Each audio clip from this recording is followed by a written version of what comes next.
दोस्तों, आज के भौतिक जगत में मनुष्य घमंड के भार से डूबा जा रहा है और एक राम नाम ही है जो मनुष्य का घमंड चूर करके उसे भारहीन बना देता है ताकि वो प्रसन्नता के सागर में तैर सके।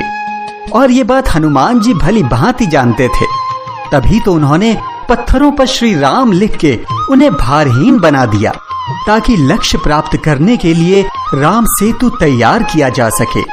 लेकिन शायद आप ये नहीं जानते होंगे कि सेतु निर्माण के समय श्री राम के साथ एक ऐसी घटना घटित हुई जिसे देखकर वो चौंक गए, लेकिन हनुमान नहीं।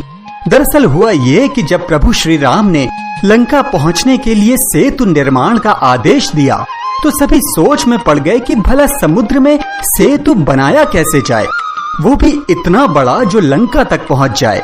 लेकिन हनुमान जी एकदम निश्चिंत थे, क्योंकि वो जानते थे कि अगर प्रभु श्री राम ने किसी को कोई कार्य सौंपा है तो उसके साथ उस कार्य को पूर्ण करने की शक्ति भी प्रदान की होगी। इसलिए उन्हें पूरा विश्वास था कि सेतु निर्माण में कोई समस्या उत्पन्न नहीं होगी। इसके पश्चात वो दूर दूर से बड़े बड़े पत्थर लेकर आए और उन्हें समुद्र के किनारे इकट्ठा करने लगे।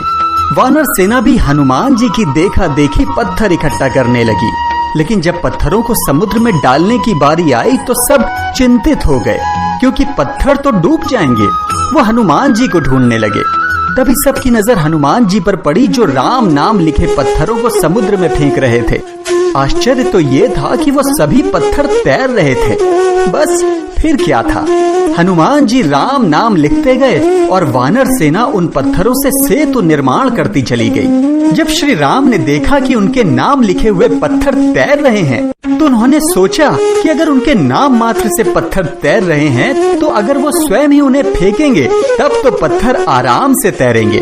ये सोचकर वो पत्थरों को समुद्र में फेंकने लगे, लेकिन वो ये देखकर चौंक गए कि पत्थर तो डूब रहे हैं। उन्होंने जितने पत्थर फेंके वो सभी डूब गए। वो अचरज में पड़ गए कि उनके नाम में तो इतनी शक्ति है कि पत्थर तैर रहे हैं, लेकिन उनके स्वयं द्वारा फेंके गए पत्थर डूब जा रहे हैं। आखिर क्यों? तभी हनुमान जी की नजर श्री राम पर पड़ गई। वो उनके पास आए और पूछा कि प्रभु आप क्या कर रहे हैं? लेकिन श्री राम ने कोई उत्तर नहीं दिया। आखिर कहें भी तो क्या? लेकिन हनुमान जी समझ गए। उन्होंने श्री राम से कहा कि प्रभु आप सर्वज्ञाता हैं, आप अंतर्यामी हैं, मुझसे ज्यादा तो आप सब कुछ भली भांति जानते हैं। मैं उन पत्थरों को उठाकर ला रहा हूँ और उन पर आपका नाम अंकित कर रहा हूँ, और जब मैं उन्हें समुद्र में फेंक रहा हूँ तो वो तैर रहे हैं, क्योंकि समुद्र में आपके और उन पत्थरों के बीच रिश्ता बना हुआ है। लेकिन जब आप उन पत्थरों को फेंक रहे हैं तो आप सीधे सीधे उन पत्थरों को नकार रहे हैं, उन्हें अस्वीकार कर रहे हैं। आपके हाथों से छूटते ही आपके और पत्थरों के बीच रिश्ता टूट रहा है, तो भला वो कैसे तैरेंगे?